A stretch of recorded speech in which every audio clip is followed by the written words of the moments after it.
This is exactly how you should set up your planner so you stop doing nothing all day. Specifically for my ADHD girlies, I'm using the Rock Planner because it's completely digital and it syncs up to your calendar and your phone. But in my last video, I mentioned that time blocking is something that I just cannot do and I wish that I could, but ADHD does not run on stable energy.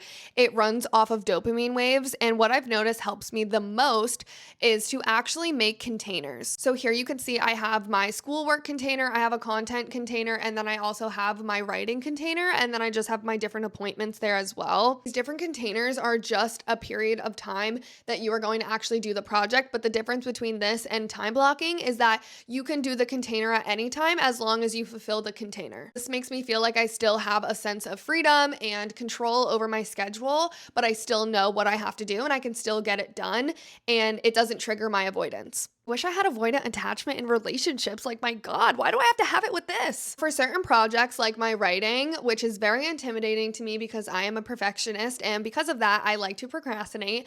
I also like to put in entry points instead of just the action. What I used to do is write for 2 hours, but now I put open doc and write 3 sentences because that's my entry point. It's not as overwhelming, it's not as intimidating, and I know for a fact that I can do that. And again, motivation typically sets in after starting. So I just need to get started and I need to make the barrier of entry as simple as possible. Next is to only limit yourself to 1 or 2 main priorities. As you can see, they have a top 3 here, but honestly, I think 1 or 2 is the best. And the third one is just an appointment because I couldn't miss that. I've realized is not overshooting my to-do list is the best way to go about it, because I would always have a to-do list that had like 30 things on it and not get all of it done and then feel unaccomplished and unmotivated for the next day. When you only have 1 or 2 that you know for a fact you can get done, then you can start adding things onto the list. That's why I say honestly just start with 1 or 2 at most. I just started using this, which is the daily win, and I really like it because I feel like sometimes we don't even give ourselves enough credit for getting through the day,